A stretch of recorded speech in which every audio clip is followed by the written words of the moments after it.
Pinalayas na naman ako sa bahay namin dahil sa walang tigil kong pag-inom ng alak kasama ang aking mga barkada na adik din sa amoy ng alak. Basta may piyesta, birthday party, kahit binyagan, wala akong pinapalampas na okasyon basta't may handaan at inuman. Bayaan ko na nga ang aking nag-iisang anak at asawa. Katuwiran ko, nakatira naman sila sa bahay, kaya bahala na ang mga magulang ko sa pagpapakain sa mag-ina ko. Hanggang napadpad kami ni na Pedro at Miguel sa isang liblib na baryo dito lang din sa may probinsya namin sa Nueva Ecija. Ang sabi, binyag daw ng anak ng ate ni Miguel dahil adik ako sa alak, kahit hindi ko kakilala ay nagpresenta pa akong maging ninong ng bata. Pumayag naman si ate dahil nga barkada ko ang kapatid niya. Nang makarating kami sa bahay ng ate niya, halos malula ako sa dami ng alak na nakadisplay sa mga lamesa. Ang iba't ibang uri ng inumin ay nakabukas na, tila handang-handa para sa isang malaking salo-salo. Ngunit hindi ako inalok ng lalaking unang nakaupo sa lamesa. Masama ang tingin niya sa akin nang malaman ko na siya pala ang asawa ng ate ni Miguel. Nakaramdam ako ng kaba sa unang lagok ko ng alak, agad kong napansin na parang may kakaiba sa lasa nito. Kahit sobrang takaw na takaw akong uminom, may matamis at mapait na lasa itong tila nagdudulot ng panghihina sa akin. Pinilit kong imutan ang pakiramdam at ipinagpatuloy ang pag-inom hanggang sa tumabi sa akin si Pedro. Pare, ang weirdo naman ng tao rito, ang sasamang tumingin o lalo na yung lalaking nakatingin sa atin. Huwag kang ang maingay, baka marinig tayo. Siyempre, bagong mukha tayo kaya talagang pagtitinginan nila tayo, sagot ko, pero kahit ako ay yun din ang napapansin ko. Nang makita ko si Miguel na kumakaway sa amin, doon lang ako napanatag ang loob dahil kaya pala siya umalis saglit ay bumili siya ng paborito naming alak. Lumipat kami ng ibang lamesa, yung kami lang talaga. Miguel, matanong ko lang, talaga bang ganito dito sa gabi ginaganap ang binyag? Tanong ko sa kaibigan naming si Miguel. Hindi ko rin alam, hindi rin alam ni ate na ganito sa lugar ng kanyang asawa Hayaan mo na dahil bukas na bukas din ay uwi na tayo. Hindi lang pala ako ang nakaramdam ng kakaiba sa lugar na to, maging ang dalawa kong kasama na panay ang tingin sa kilos ng ibang tao, at ang pagkakamali ko lang, kahit nagdududa na ako sa mga tao ay nakuha ko pa ring magpakalasing. Wala naman akong idea kung anong klaseng lugar ang napuntahan namin. Anong klaseng pulutan to? Bakit ang pait? Tanong ko dahil talagang napakapait ng lasa ng karne, pero ang iba naman ay halos nag-aagawan sa pagkain noon kaya sa sobrang hiya ni Miguel sa amin, bumili na lang siya ng ibang pulutan. Nagalit naman ang lalaking nakaupo sa kabilang lamesa, na pag-alaman naming Antonio ang pangalan niya. Ang angas na pagkakasabi nito na para daw kaming nakakalalaki, kanina pa may pabilib pa raw kami ng alak sa tindahan, pulutan at nakakainsulto raw ang ginagawa namin. Kung ano daw ang nakahain at kaya niyang ibigay sa handa ay pagtiisan daw namin. Siyempre nakainom na rin kasi ako noon kaya umalma ako at nagkasuntukan kami ni Antonio. Talagang napahiya si Miguel sa ginawa ko pero hindi siya nagalit sa akin dahil hindi rin naman daw niya nagustuhan ang kagaspang ng ugali ng bayaw nito. Kaya kahit gabi na ay umuwi na kami sakay ng tricycle ni Pedro. Dinala ko ang alak nang makalayo na kami sa bakuran ni Antonio. Napadaan kami sa isang maliit na kubo. May tindahan iyon at matandang babae ang nagtitinda. Pare, dito na lang kaya tayo mag-inom. Tutal may dala akong alak, ubusin na muna natin bago tayo umuwi, wika ko kay Pedro. Mabuti na lang at pumayag din si Miguel, nagpaalam kami sa matanda na mag-iinuman kaming saglit sa harapan ng kanilang tindahan. Pumayag naman ito at inalok kami ng tinda nitong inihaw na bangus. Habang nag-iinuman kami ng tropa ko, bigla na lang kaming nakarinig ng huni ng ibong kilyawan. Ang sabi pa naman ng matatanda sa amin noon, kapag humuni raw ang ibong ito sa gabi, senyales daw na may paparating na panganib sa makakakita rito. Nang magtama ang aming paningin ng ibon, nagsipagtayuan ang mga balahibo ko sa katawan. Tulog na pati ang dalawa kong kasama dahil sa kalasingan, habang ako naman ay napayukayok sa lamesa habang pinipilit kong matulog. Kaya naman kitang-kita ako nang lumabas ang matanda sa tindahan. Kuba pala ito, mahaba ang buhok at lumilikha ng matinis na tawa ang matanda, para bang sa mangkukulam. Ang akala ng matanda ay nakatulog ako dahil sa kalasingan, kitang-kita ko rin kung paano nito binutas ang gulong ng aming sasakyan. Mabilis ang tibok ng aking puso nang makita ko sa aking nanliliit na mata ang paglapit ng matanda sa aming kinaroroonan, ganun din ang paglabas ng dalawang lalaki mula sa tindahan. Kilala ko ang isang lalaki at si Antonio yon. Naramdaman ko rin ang pag-angat ng aking katawan. Binuhat nila ako patungo sa naghihintay na kariton na may kalabaw. Para bang may mali sa biniling alak ni Miguel at kung hindi nga ako nagkakamali, dito rin siguro binili ng kaibigan ko ang alak na ininom namin. Bukod tanging ako lang ang hindi nalasing pero kailangan kong magpanggap dahil alam ko sa mga oras na yon na nasa panganib na kami ng aking mga kasama. Humihilik pa silang dalawa sa sobrang kalasingan. Kahit pagdating sa kariton ay ibinagsak ang kanilang katawan ay hindi pa rin sila nagising. Nang mailagay kami sa kariton, sumampa naman sa kalabaw si Antonio, kasama ang matandang kuba at ang isa pang lalaki na kasama nila. Kahit napakadilim ng paligid, alam kong malayo at bundok ang aming tinatahak na daan. Hindi ako makagalao dahil alam kong sa maling pagkilos ko ay mahahalata nilang gising ako at nagpapanggap lang. Gusto ko sanang tumalon sa kariton pero paano naman ang mga kasama ko? Walang kaalam-alam ang kapatid ni Miguel na kinuha na kami ng asawa nito para dalhin sa kung saan. Hindi ko rin alam kung ano ang ipinapahiwatig ng ibong kilyawan na nakikita kong parang sumusunod sa amin. Matagal kaming naglakbay ng oras na yon, malayo na kami sa bayan at nasa gitna na kami ng kabundukan. Maya-maya pa huminto ang kariton at bumaba na rin ang dalawang taong nagbuhat sa amin.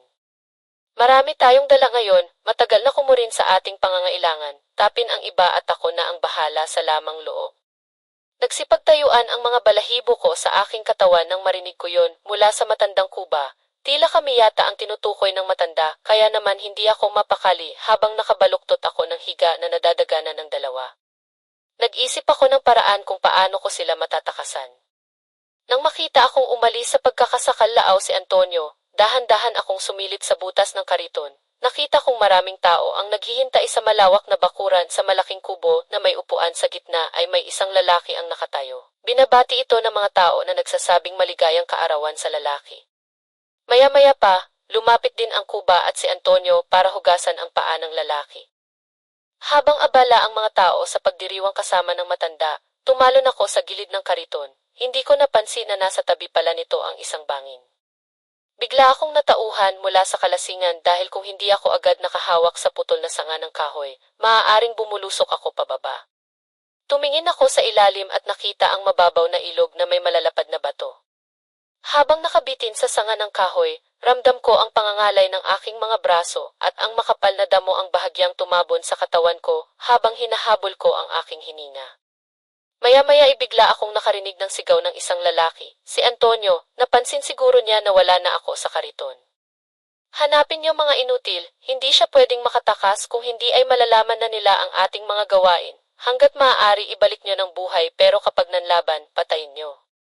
Halos magkagulo ang mga tao sa paghahanap sa akin, kaya mas lalo ko lang hinigpitan ang aking kamay sa pagkapit sa sanga.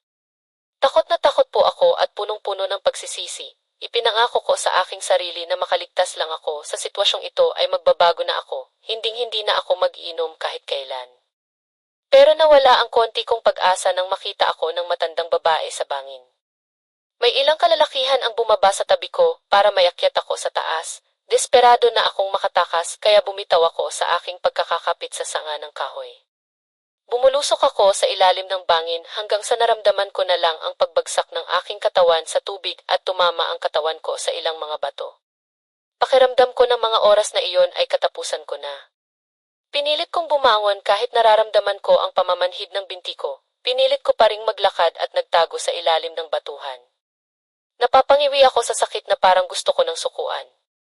Tamang-tama ang pagkakatago ko sa tubig dahil kitang-kita ko na sinusundan nila ang patak ng aking dugo sa batuhan. Maliwanag din ang paligid dahil sa mga dala nitong sulo. May mga hawak din silang sibat na parang hayop ang kanilang hinahanap.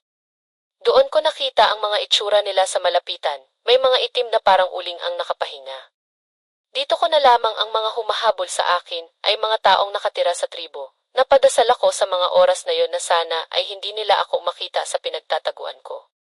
Bigla ko rin naalala ang mga kasamahan ko. Natakot ako nang maisip kong baka kumakain nga sila ng mga tao. Baka tribo sila ng mga aswang tulad sa mga naririnig kong drama sa mga radyo o napapanood sa telebisyon. Nalungkot ako para sa mga kasamahan ko. Pinilit kong ikubli ang sarili ko dahil nakikita kong desperado na talaga silang mahanap ako. Maski ang siyang baboy ramo ay napagkamalan nilang ako. Pagkatapos nilang mapatay ang hayop na yon, ay umalis na sila sa malapit sa pwesto kung saan ako nakatago. Inakala nila na nakalayo na ako base na rin sa narinig kong naging usapan nila bago sila umalis. Maya-maya pa ay biglang dumilim ang paligid, nawala na ang mga ilaw ng sulo. Muli ay naramdaman ko ang hapdi at kirot ng katawan ko dahil sa pagkakabagsak, napaiyak ako at nanginginig. Pinilit ko ulit na tumayo at nagsimulang maglakad, napadaan ako sa isang damuhan na puno ng kugon. Matatalim ang mga dahon noon kaya ang mga sugat ko ay nadadagdagan pero binaliwala ko yon dahil sa kagustuhan kong makatakas. Malayo-layo na rin ang nilakad ko kaya naman nagpahinga muna ako sa ilalim ng malaking puno. Pakiramdam ko ay bumigat ang katawan ko pati talukap ng aking mga mata kaya naman sa sobrang pagod ay nakatulog ako. Kinabukasan, paggising ko ay nagulat ako sa aking mga nakita. Nasa isang silid ako at may benda na ang aking tuhod. Iginala ko ang aking paningin at sinusubukang alalahanin ang mga nangyari. Napansin ko ang simpleng ayos ng kwarto, mga malumgamit, kortinang medyo kupas at isang maliit na aparador. Maya-maya pa, biglang bumukas ang pinto at nakita si Miguel. May dala siyang tray na mailamang pagkain, kanin, itlog at kape. Gumiti siya at lumapit. Mabuti naman at gising ka na. Ano bang nangyari sa'yo? Ang dami mong sugat sa katawan. Ano, hindi mo alam ang nangyari? Nasaan si Pedro? Tanong ko nang bigla akong matut ng kaba. Inilapag ni Miguel ang tray malapit sa higaan ko at umiling. Wala si Pedro sa pinag-inuman natin niya nang magising ako. Magkatabi na tayong dalawa sa tricycle, sugatan ka na at may mataas kang lagnat. Nagulat ako sa tinuran niya. Hindi, Miguel, may kumuha sa amin, dinala kami sa bundok. Ngunit mumiti lang si Miguel at bahagyang tumawa. Epekto yan ng alak pre, na parami ka lang ng inom kagabi. Imposible ang sinasabi mo. Pinilit kong ipaliwanag ang mga nakita ko. Alam kong totoo ang nangyari. Hindi ito guni-guni lang pero kahit anong pilit kong sabihin, si Miguel ay natatawa at patuloy na sinasabing bunga lang yon ng kalasingan ko. Habang nag-uusap kami ay pumasok si Antonio habang nakangiting nakatingin sa akin. Malakas ang kutob ko na pinatay na nila si Pedro. Hindi ko mapigilan ng takot at kaba kaya nagpupumilit akong tumayo para hanapin siya pero pinigilan ako nila Miguel at isa pa naming kasama. Kami na ang maghahanap kay Pedro, sabi nila. Ngunit hindi ako mapakali, mas lalo akong nag-alala para sa kaibigan ko lalo na pagkatapos ng mga nakita ko kagabi. Dahil sa sakit ng katawan ko at ang matinding pangangailangan kong malaman ang katotohanan, nag-isip ako ng paraan. Nagkunwari akong gusto kong uminom para palabasing gusto ko lang magpahinga. Binigyan nila ako ng 2 bote ng alak at sinubukan kong tunggain yon. Nang nakailang tagay na ako ay nagkunwari na akong nalasing. Ano ba't ayaw niyo akong sabayan sa pag-inom? Alam niyo bang ito ang lakas ko? Tinitiyak ko sa inyo, lahat ng sugat na magagamot kaagad dahil alkohol yan eh. Nang makita na nilang dalawa na lasing na ako ay saka sila sumabay sa akin. Si Antonio na kaaway ko ng gabi ay biglang bumait sa akin at humingi ng pasensya sa kanyang inasal. Nasa kalagitnaan kami ng pag-inom ng alak nang biglang sumalakay ang mga baboy ramo mula sa kakahoyan, bigla kaming nagkagulo. Galit na galit ang mga hayop, lalo na nang makita nila si Antonio. Nagsimulang magsigawan ng ilan sa amin at halos mabitawan ko ang hawak kong baso. Pero may kakaiba sa mga baboy ramo, hindi sila pangkaraniwang mga hayop, mas malalaki kasi sila kaysa sa karaniwan at ang kanilang mga mata ay kulay pula, tila nagliliyab sa galit. Ang kanilang mga balahibo ay mas makapal at ang kanilang mga pangil ay mas matulis at malaki. Kumuha ng sibat si Miguel at nagulat ako sa aking nakita dahil ang sibat na hawak ni Miguel ay walang pinagkaiba sa sibat na hawak ng mga taong humahabol sa akin kagabi. Maya-maya pa ay may isang baboy na pasugod sa akin, kaya naman paglapit ko kay Miguel ay inagaw ko ang sibat at walang awa kong pinagsasaksak ang hayop hanggang sa ito ay nawalan na ng buhay. Matapang pala itong kaibigan mo eh, kung gusto niya ay pwede siyang umanib sa aming tribo. Kami ang mga pumupuksa sa mga aswang katulad ng mga baboy ramong na ito, mga nagkukunwaring hayop pero ang totoo mga halimaw sila. Sa loob-loob ko, alam kong nagsisinungaling lang sila sa akin. Hinuhuli nila ang loob ko para sumanib sa kanilang puwersa at kapag nagutom sila sa huli ay ako ang gagawin nilang pagkain. Sadyang nagtira ako ng alak na binili para sa akin dahil pwede ko yun magamit laban sa kanila. Ayon kasi sa mga matatanda, lalo na ng lolo ko, Mabisang pantaboy ng aswang ang alak pero kailangan daw nasaan yung aswang ang bubuhusan nito o kaya ay papainumin ng alak na may dasal. Kahit anong klaseng dasal basta't may kinalaman sa kabutihan ay malakas na raw itong sandata laban sa mga aswang. Ang problema ay hindi ko naman alam kung aswang ba si Antonio at nagkamali lang ako sa pagkakaintindi ko sa ginawa nila sa akin kagabi. Kinuha na lang ni Miguel ang wala ng buhay na baboy ramo at halos nagalay-luray ang katawan ng hayop sa dami ng ibinigay kong saksak. Ito ang sinasabi nilang aswang na pinupuksa nila. Nang makita ng mga baboy ramo ang pagkamatay ng kanilang kasamahan, ay nagsiatrasan ng mga ito at bumalik sa kakahuyan. Umalis ang dalawa sa harap ko kaya naman bumalik ako sa silid at isinara yon. Maya-maya ay nakarinig ako ng sigawan na parabang nagkakasya. May narinig din akong dumaan sa kubo na nagsabing simula na raw ng binyagan. Nagtaka ako dahil umaabot pala sa kanila ng 2 araw ang binyagan. Dahil hindi obra na bigla na lamang akong umalis ay naisip ko na gawin na lang ang pangontra laban sa mga aswang gamit ang alak na natira namin. Naisip ko na sa mga oras na iyon ay wala namang masama kung maniniwala ako sa bisa ng alak. Gusto kong bumalik sa bundok upang hanapin si Pedro at saka ako babalik sa aming baryo kasama siya. Saglit na tumigil ang mga tao sa kanilang pagsigaw kaya't sumilip ako sa pinto ng silid. Napalunok ako sa takot nang makita ang kanilang mga mukha.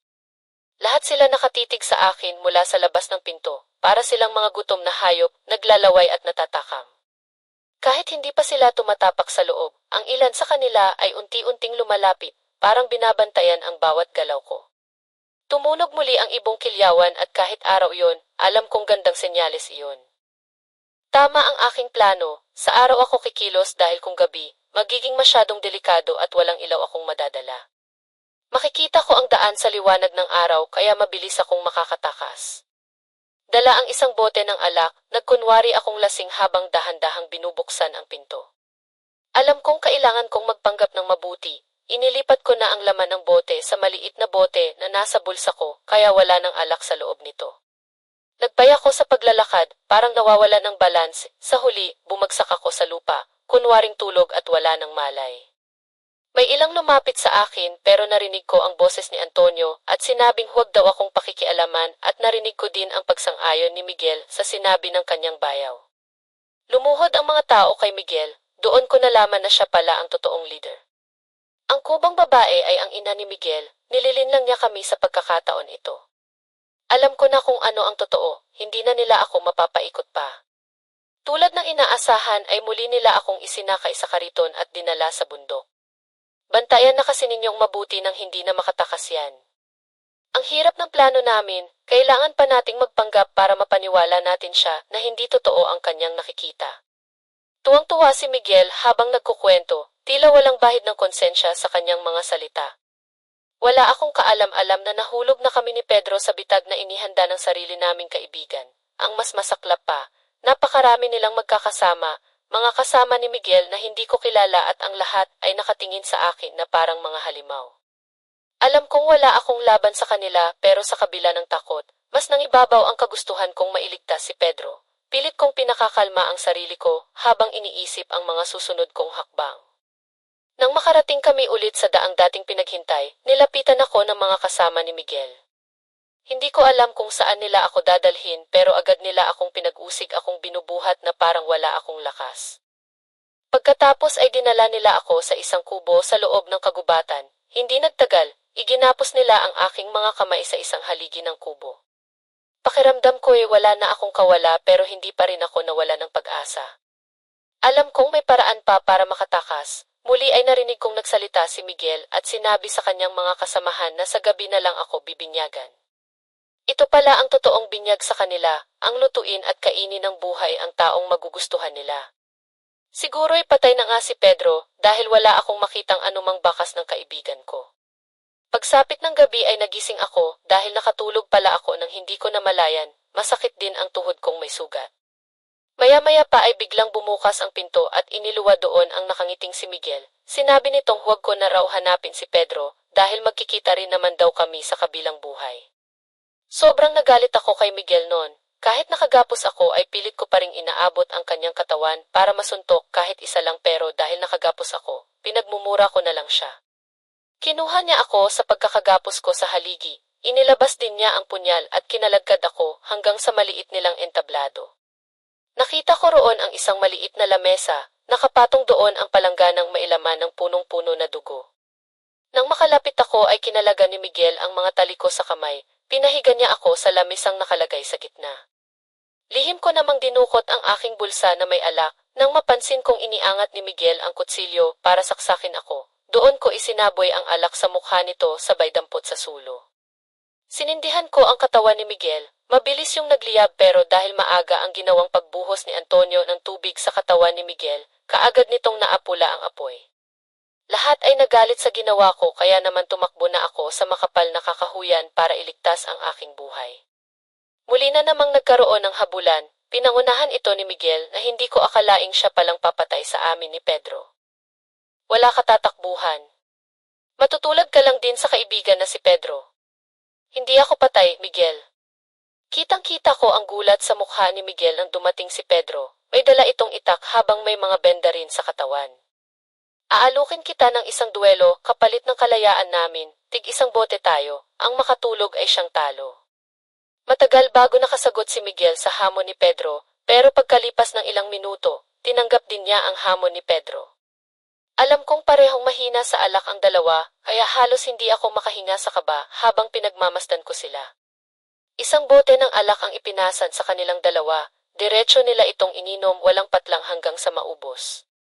Hindi nagtagal, bumagsak si Pedro pero nanatili pa rin siyang nakangiti habang binabantayan si Miguel. Si Miguel naman, kahit nagawa pang pagtawanan si Pedro, ay bigla na lang bumagsak sa sahig, diretso tulog. Nang makitang nawalan na ng malay si Miguel, halos hindi mapigilan ni Pedro ang kanyang tuwa, ngunit hindi yun ikinatuwa ni Antonio. Sa halip, mabilis niyang sinundan at tila hindi naniniwala sa mga pangyayari. Tiningnan muna ni Antonio ang bote ng alak na ininom ni Miguel at tinikman din ito. May kung anong bagay ang inilagay ni Pedro sa alak na iyon at hindi nagtagal, nawalan din ng malay si Antonio. Habang humahabol ang natitirang mga kasapi ng grupo, tumakbo kami papunta sa bayan. Habol hininga kami ni Pedro dahil nakatakbo sa mahabang kalsada ang ginagawa namin. Mabuti na lang at nakita namin ang ilang mga bahay. Sinabi ni Pedro na mababait daw ang mga nakatira roon at sila ang tumulong sa kanya nung nakatakas siya mula sa mga taga-tribo. Nang makausap namin ang ilang taga-bayan, ipinakilala nila ang grupo ng mga taong humahabol sa amin bilang bahagi ng tinatawag nilang tribo ng mga aswang. Ayon sa mga kwento, naniniwala ang mga taga-bayan na kumakain ng tao ang mga miyembro ng tribong iyon. Sinasabi nilang hindi basta-basta pumipili ng biktima ang mga aswang. Karaniwan ang mga nagiging target nila ay ang mga taong walang kakayahang lumaban, mga bata, may kapansanan at lalo na yung mga lasing o lango sa alak. Hindi raw masyadong nararamdaman ng mga biktima ang sakit kung sila ay nasa ilalim ng impluwensya ng alak, aya't madalas nila itong ginagamit na paraan upang hindi makapanlaban ang mga dinudukot nila. Napuno ako ng kaba habang naririnig ang mga kwentong ito, pero sa kabila ng takot, alam kong kailangan kong manatiling matatag. Kailangang makahanap kami ni Pedro ng paraan para tuluyang makatakas at masiguradong hindi na kami maaabot pa ng mga aswang na iyon. May iba tayo. Paano mo napatumba si Miguel? Tanong ko kay Pedro at ipinaliwanag niya sa akin na maihalong pampatulog ang alak na dala niya. Ayan ang mainom ito ni Miguel ay nakatulog siya, ganun din si Antonio. Nakauwi kami ng ligtas dahil na rin sa tulong ng mga tao sa bayan. Hanggang ngayon, kapag naaalala ko ang mga nangyari noon, hindi ko pa rin makalimutan ang takot at kaba na naramdaman ko at alam mo ba, may mga gabi na nananaginip pa rin ako tungkol sa mga aswang na yon. Parang nakikita ko pa rin ang mga bibig na naglalaway at ang mga mapupulang mga mata na nakatingin sa akin. Pero sa kabila nun, may isang bagay na natutunan namin ni Pedro. Huwag na uminom ng alak. Natutunan namin na mahalaga ang pagiging alerto at ligtas kaysa magsaya sa hindi iniisip kung ano ang mangyayari.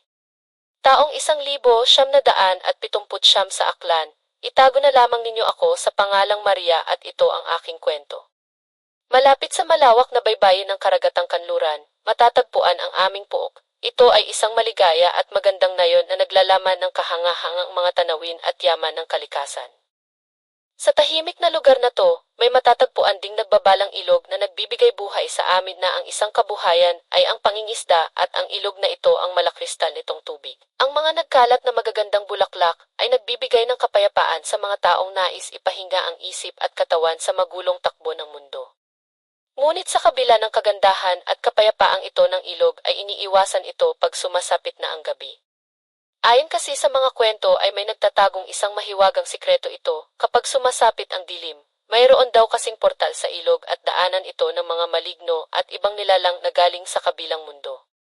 Walang tao ang dapat makakita noon dahil tiyak raw na sakit o di kaya ikamatayan ang sasapitin ng sinumang tao na maglalakas loob na magpunta sa ilog. Mayroon na rin kasing insidente ng mga nawawalang tao sa aming lugar kaya nag-iingat na rin ang mga tao. Mas lalong naging makatotohanan ang kwentong ito dahil sa kapitbahay namin, itago na lamang natin sa pangalang Mang Tibo. Si Mang Tibo ay isang albularyo at isang matandang lalaki na may kulot na buhok at mapanuring mata, palaging nakasuot ng puting barong Tagalog o di kaya'y puting long sleeve at may hawak na gamit na kakaiba gaya na lamang ng mga dahon, hiwa ng kahoy at iba pang mga bagay na gamit niya sa kanyang mga ritual.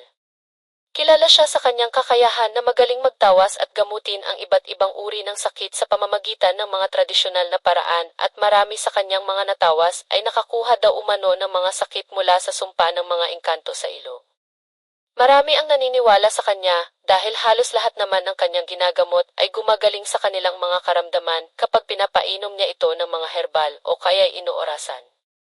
Mayroon ding pagkakataon na kailangang mag-alay ang pamilya ng maisakit ng mga karne sa ilog. Isa sa mga napagaling ng mahusay na albularyo ay si isang anak ng aming kapitan noon. Halos isang buwan na itong tila palaging balisa at wala sa sarili. Sinubukan na ng mga magulang nito na ipagamot siya sa mga doktor sa bayan pero hindi naman siya gumagaling. Para itong naliligaw na kaluluwa na hindi mahanap ang sarili. Kapag nakakataka sa tahanan ay lumilibot ito sa nayon habang tila may kinakausap na hindi naman nakikita, kumakanta, sumasayaw at minsan nang hahabol ng bata. Pero kapag hindi ito nakikita na pakalat-kalat sa lansangan ay doon sa ilog ito matatagpuan, nakatulala sa tubig na parang may tinatanaw kahit wala naman. Isang buong baboy ang ipinaalay ni Mang Tibo sa pamilya nila kapitan. Ayon kay Mang Tibo ay isang kapre daw ang nagkakagusto sa kanilang anak. Hindi raw magtatagal ay maaaring kunin na ng tuluyan ng kapre si isang kung hindi maagapan. Pinatutunayan naman ng na ito ni Mang Tibo mula sa mga taong nakapapansin na mayroon daw mapulang bagay silang nakikita sa itaas ng bubong nila kapitan kapag sumasapit ang gabi. Ito raw yung kapre na nagbabantay sa dalaga ayon kay Mang Tibo. Alay daw ang kailangan para gumaling si isang, sinunod naman ito nila kapitan. Sa tahimik na gabi ay kasama nila ang albularyo na gumawa ng isang ritual sa ilog at pagkatapos ay binili ng matandang albularyo na huwag gagambalain ang ilog upang mas maging epektibo ang panggagamot at para tuluyan na ring lubayan ng kapre si isang. At pagkalipas nga ng isang linggo ay nakitaan na ng malaking pagbabago ang dalagang anak ni kapitan. Nakakausap na nila ito ng normal. Kaya mula noon, kapag sumasapit na ang gabi ay wala nang nangangahas na magpunta sa ilog. Kilala rin si Mang Tibo na hindi ordinaryong albularyo lang. Kakaiba rin ang ilang paraan niya sa paggagamot at ako bilang kapitbahay niya ay napapanood ko ng madalas ang panggagamot niya. At isa na rito ang paggamot niya sa isang magsasaka sa kabilang baryo na nagkaroon ng matindi at hindi maipaliwanag na sakit. Lumapit siya kay Mang Tibo para humingi ng tulong. Sa halip na gamitin ang karaniwang mga dahon at hiniwang kahoy, nagdala si Mang Tibo ng malaking salamin.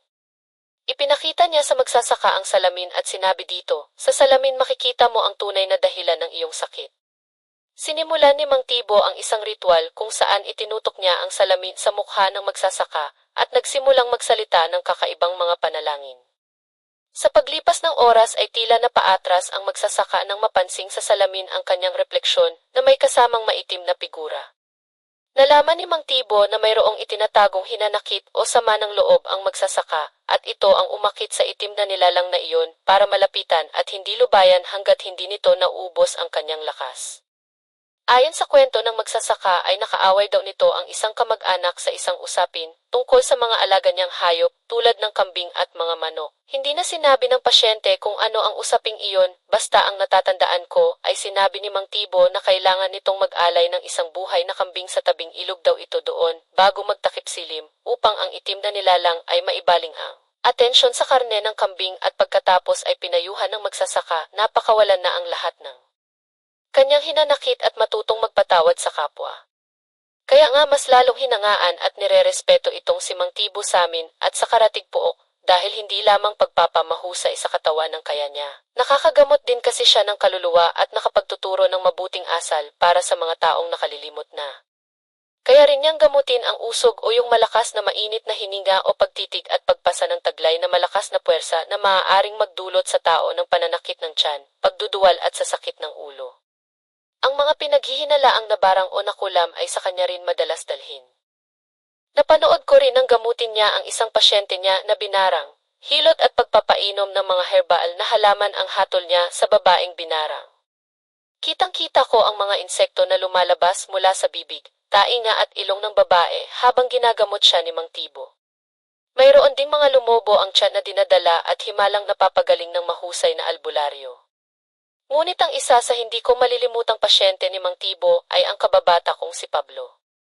Ayon sa sabi-sabi, bago ito dinala para gamutin ay palagi raw itong natatakam sa mga bagong katay na karne, palaging tila wala sa sarili at nagkukubli sa mga madidilim na parte ng kanilang bahay na tila iniiwasan ang sikat ng araw. Sa pagtungtong pa lang niya sa bakuran ng albularyo, ay nagbalak na agad itong tumakas na parang takot na takot kay Mang Tibo. Sinabi ng matanda na kung maaari ay itali ito para magawa ng maayos ang ritual at malaman kung ano nga ba ang nangyayari sa binata. Agad lumabas sa pagsusuri na nayangga ang pasyente nito, hindi makapaniwala ang mga magulang nito at nag-iwan ng tanong sa bawat nakasaksi kung paanong nayangga si Pablo. Marami ang naghinala na baka mayroon na raw aswang na naghahasik ng lagim sa aming baryo dahil hindi naman lumalabas ng baryo itong si Pablo, kaya imposible na sa ibang puok niya nakuha ang impeksyong yon. Ngunit agad naman itong tinapos ni Mang Tibo, wala raw aswang sa aming baryo dahil kung mayroon man ay siya ang unang makakaalam nito. Marami ang palaging nakikiusyoso sa naging gamutan ni Pablo. Ayon kay Mang Tibo, mahirap daw talagang gamutin ang ganoong karamdaman pero sisikapin daw niyang mapagaling ito dahil magiging delikado para sa lahat kapag tuluyang maging aswang si Pablo. Ginamitan na ito ng mga halamang gamot at ritual subalit hindi naging epektibo. Patuloy na sumasama ang kalagayan nito sa bawat araw na nagdadaan. Isang pag-uusap ang naganap sa pagitan nila Mang Tibo at ng magulang ni Pablo. Iisa na lang ang paraan para magamot ang kaibigan ko. Ito ay ang tinatawag na loob o yung pagbikti ng pabaliktad sa taong ginagamot. Magpapausok ng insenso ang manggagamot na sinamahan ng mga espesyal na kahoy at langis. Ngunit sabi ni Mang Tibo ay ang mismong kamag-anak o pamilya ni Pablo lamang ang maaaring magsagawa ng ritual. Tawagin na lamang daw ito kapag nawala na ang usok at makasuka na ang pasyente. Itinali na ngang pabaligtad si Pablo sa ilalim ng mangga doon sa kanilang bakuran at syempre, bilang isang dakilang osera din, araw ay nandoon ako muli para maituloy ang sinusubaybayang palabas. Itinali ang mga paa ni Pablo at nakasabit na nga siya ng pabaligtad sa puno ng abutan ko. Isang maliit na siga ang inihahanda ng ama nito at nang umapoy na ang espesyal na kahoy na bigay ng albularyo ay siya namang paglagay nila ng insenso. Itinapat nila ang usok sa mukha ni Pablo. Awang-awa ako sa kalagayan ng kababata ko sa tanawing iyon. Hinding-hindi ko maisip na dadanasin niya ang ganong parusa gayong wala naman itong inaagrabyadong tao, lalo na sa puok namin dahil tiyak ko isang mabuting tao si Pablo. Ilang minuto pa ay sumuka na nga si Pablo ng isang itim na sisiw. Gumagalaw pa ito at sinisikap na makabangon at akmang lilipad, ngunit naging maagap ang ama ni Pablo, dinurog niya ang ibon sa pamamagitan ng pagpalo dito. Agad na ipinatawag si Mang Tibo, nang maibaba na si Pablo mula sa pagkakatali ay agad itong hinilot ng mahusay na albularyo. May binanggit pa itong lalo raw siyang lumalakas kapag nakahihilo ng isang tao na mula sa pagkakasakit. Tuwang-tuwa ang lahat dahil muli ay napatunayan ni Mang Tibo ang husay niya bilang isang albularyo. Lahat kabilang ako ay labis na humahanga sa matanda. Ngunit hindi ko alam na darating pala ang pagkakataong ako ang mangangailangan ng pabor kay Mang Tibo. 2 buwan noon akong buntis, walang kamalay-malay ang aking mga magulang na ako ay nagdadalang tao. Ayaw kong malaman nila dahil natatakot ako sa maaari nilang gawin sa akin. Hindi ko kayang harapin ang kanilang galit lalo't alam ko rin mayroong sakit sa puso ang aking ina. Ayaw kong mangyari na baka mapahamak siya at atakihin dahil sa aking nagawa, siguradong itatakwil nila ako. Wala rin naman akong maaasahan sa lalaking dumilig at bumuo ng punla sa aking sinapupunan dahil may asawa ito at hindi ako pwedeng panindigan. Itinanggi rin niyang sa kanya ang ipinagbubuntis ko. Ang damuhong lalaki na malakas lang sa tawag ng laman pero walang paninindigan pagdating sa responsibilidad. Umatras agad ang walang hiya, di malamang nagbunga ang aming pagniniig. Nawala na rin na parang bula pagkatapos, laking pagsisisi ko kung bakit ko pa pinatulan ang hinayupak na lalaking yon. Lumapit ako kay Mang Tibo para humingi ng tulong. Aborsyon ang una kong opsyon, mga halamang gamot ang mga potion na maaari niyang mairekomenda para maresolba na ang problema. Subalit matatalim na titig lamang ang naani ko mula sa matanda. Kilala daw niya ang aking mga magulang at kailanman ay hindi siya maninira ng buhay ng niyang mga kakilala. Ayaw niyang maging bahagi ng isang problemang hindi raw siya sangkot. Makipag-usap daw ako ng maayos sa aking mga magulang at harapin ang kahihinatnan ng lahat ng aking nagawang pagkakamali. Sa pagkakataong iyon ay alam ko wala akong mapapalang tulong mula sa matanda, kaya umalis ako sa kanyang kubo at nagmukmok ng ilang araw sa loob ng aking kwarto. Minsan ay kung ano-ano na lang ang naiisip ko hanggang sa dumating sa punto na inisip ko ng magpakamatay. Gagawin ko na sana ang bagay na iyon nang bigla akong matigilan nang may marinig na mga kaluskos sa labas ng aming bahay. Sa takot ay agad akong bumalik sa higaan at nagtalukbong ng kumot.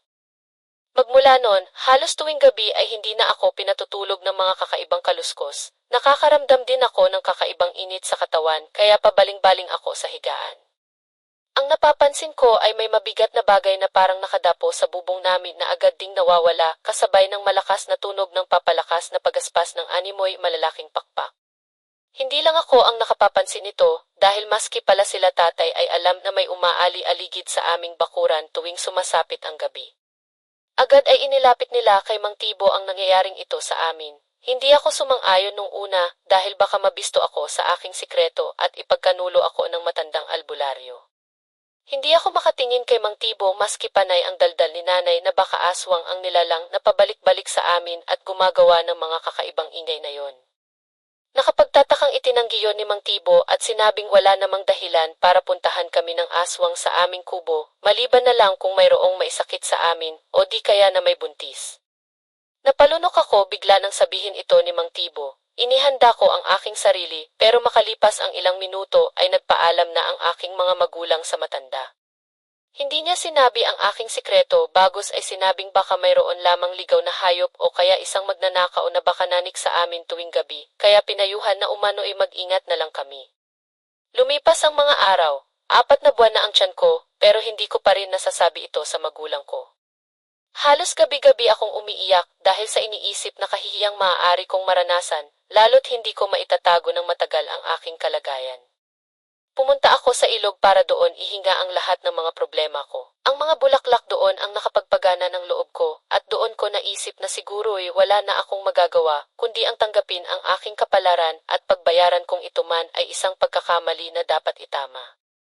Nawili ako sa lugar at sa magandang refleksyon ng papalubog na araw sa tubig. Nawala sa isip kong bawal pala ang magpagabi sa ilog pero dahil sa dala kong problema, hindi ko na inalintana ang maaaring kapahamakan na maaari kong anihin sa pananatili sa lugar na iyon hanggang sa tuluyan ng dumilim ang paligid.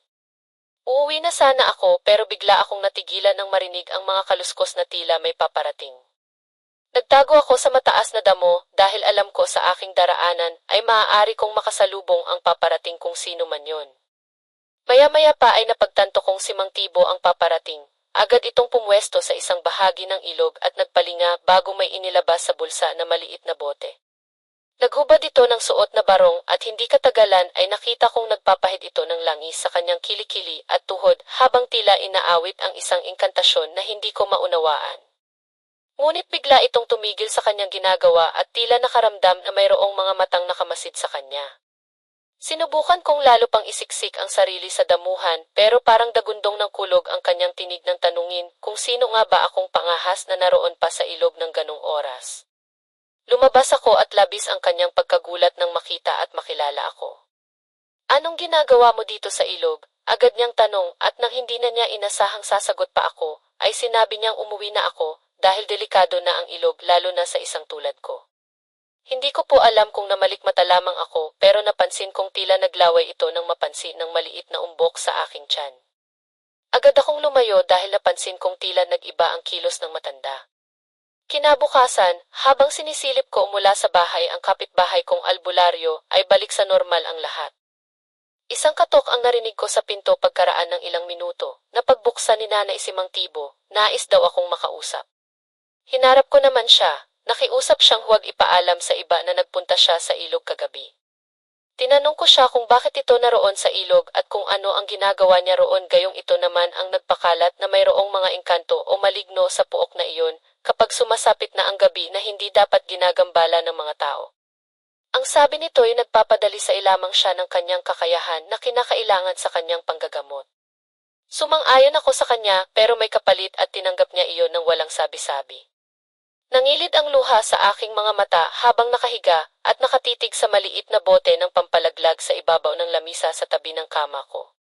Sa labas ay tila nakikiramay ang alulong ng aso sa gitna ng gabi, ang malamig na hangin na tumatagos mula sa nakabukas na bintana na nakadaragdag ng kaba at pag-iisip kung ano ang sasapitin ko pagkatapos ng desisyong yon. Sa labis na pag-iisip ay hindi ko namalaya na ako ay nakaidlip, nagkaroon ako ng isang masamang panaginip. Mayroong pares ng dalawang mapupulang mata na nanlilisik ang nakamasid mula sa bukas na bintana, ngunit tila, bakit pakiramdam ko ay hindi iyon panaginip. Isang mahabang dila ang animoy ahas na gumagapang papasok sa bintana ang papunta sa aking tiyan. Naramdaman ko, bigla ang pakiramdam na parang humigpit ang tiyan ko, at sumasakit na parang hinahalukay ang loob at sa aking pagising. Alam ko tapos na. Wala na ang bata sa aking sinapupunan, pruweba ang dugong nagmansa sa aking higaan, ngunit ang bote ng pampalaglag hindi ko naman binawasan pero tiyak ko kapag may nakakita naon ay iba ang iisipin nila. Baka sabihin nilang ako ang pumatay sa aking sanggol.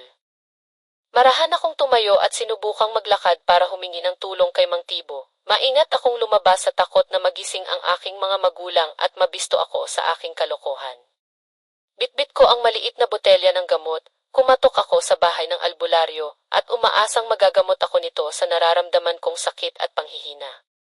Nakakailang katok na ako, subalit walang sumasagot na tao. Naisip kong baka naroon ito sa ilog at nagpapadalisay ulit ng kanyang kakayahan. Bagamat hirap ay sinikap kong makapunta ng ilog, desperadang maitago ang lahat ng ebidensya sa aking pagdadalang tao, at alam ko na rin naman kasi na wala talagang panganib sa ilog at hindi totoo ang kwento tungkol sa mga engkanto o maligno. Subalit laking pagmay ako nang hindi ko makita roon si Mang Tibo. Wala akong nagawa kundi ang umiyak ng umiyak sa ilog habang hawak ang bote ng gamot. Hindi ko nagawang inumin iyon dahil hindi kaya ng konsyensya ko na patayin ang aking anak subalit kung kailan kaya ko ng panindigan ito, saka naman yon nangyari. Aalis na sana ako at uwi nang mapansin ko ang isang tila maliit na buro ng langgam o punso sa tabing ilog. Kakaiba iyon dahil alam ko walang ganoong punso doon lalo't ilang araw pa lang nang nanggaling ako dito. Nilapitan ko yun at sinuri pero wala namang kakaiba sa punso yon. Naglakad na ako palayo, ngunit bigla akong napalingon ulit sa punso. Pakiramdam ko talaga ay parang may mali sa bagay na yon. Naalala ko ang minsang payo ni Mang Tibo kay Pablo at sa mga taong naroon na makikilala raw ang pagbabalat kayo ng isang bagay sa pamamagitan ng pagsilip sa ilalim ng mga binti habang nakatuwad. Sa hindi malamang dahilan ay ginawa ko yon at laking takot ko nang makitang hindi yun punso, kundi bahagi ng katawang putol na mula tuhod pababa sa talampakan. Patuloy ang pagdurugo ko pero hindi ko inalintana iyon dahil sinikap kong mabilis na makauwi kaagad sa takot na abutan ako ng nilalang na may-ari noon. Pagkarating ko sa aming bahay ay naabutan kong gising ang aking mga magulang at nakita ang labis na pag-aalala sa kanilang mga mukha, lalo na nang mapansin ang mga bakas ng dugo sa aking binti. Agad akong umamin at humingi ng patawad sa kanila. Inihanda ko ang aking sarili sa sumpa at galit ng mga magulang ko, pero niyakap lang ako ng aking nanay, nag-iiyakan pa kami. Tawad nila ako sa kasalanan ko kasabay ng isang pangakong hindi na ulit. Gusto nila akong ipagamot kay Mang Tibo pero tumanggi ako. Nakiusap akong sa ospital na lamang ako dalhin, dahil mas kailangan ko ang totoong gamot galing sa totoong alagad ng medisina. Madami na rin kasi ang nawawalang dugo sa akin at alam kong anumang oras kapag nagtagal pa ito'y maaari kong ikapahama. Pag-uwi namin galing sa pagamutan ay sinalubong agad kami ng aming mga kapitbahay at nakibalita sa aking kalagayan. Ang kumalat kasi sa aming baryo ay may isang magnanakaw o tulisan ang nakapasok sa aming bahay at ito ang nanakit sa akin. Ang sikreto ng aking pagbubuntis ay hindi ibinunyag ng aking mga magulang, gayon din si Mang Tibo na nanatiling tahimik. Mula noon ay napansin kong tila hindi na makatitig sa akin ang diretsyo ang matanda at madalas itong umiiwas lalo na kapag makakasalubong ko sa kalsada. Nanibago ako sa pakikitungo nito, bagamat patuloy pa rin ito sa panggagamot ay isang hinala ang naiwan sa isip ko hanggang sa ngayon.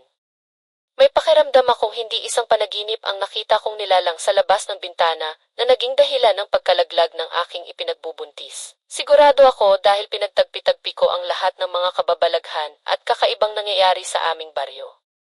Ang mga naging pasyente ni Mang Tibo, ang pagtanggi nitong mayroong gumagalang aswang sa aming lugar, kahit malinaw na mayroong humawa kay Pablo. Ang mapupulang mata na palaging nakikita sa itaas ng bahay nila Maria, at ang mga hayop o karning alay ay kinakain ng mga engkanto sa ilog. Ito ay mga palusot lang ni Mang Tibo. Hindi ko napatunayan ang aking mga iniisip noon kaya sinarili ko na lamang, ngunit alam kong walang ibang tao ang nangangahas na magpunta sa ilog kundi si Mang Tibo lamang, kaya alam ko pagmamay-ari niya ang mga paang iyon na ikinubli niya sa anyon ng isang punso habang gumagala ang ibang parte ng katawan nito na naghahanap ng kanyang mabibiktima. Mahusay siyang gumawa ng kwento at napakahusay niyang magbalat kayo. Ang ilog ay hindi pinamumugaran ng mga maligno, kundi ginawa lamang ang kwentong iyon para doon ay hindi magambala ang ginagawa nitong kababalaghan. Sigurado ako si Mang Tibo ay hindi isang ordinaryong albularyo lang. Isa siyang aswang, pero dahil mahirap patunayan ang ganong paratang mas pinili ko na lang na manahimik. Hanggang sa isang araw ay bigla na lang nawala si Mang Tibo sa aming baryo at hindi na muli pang nagpakita.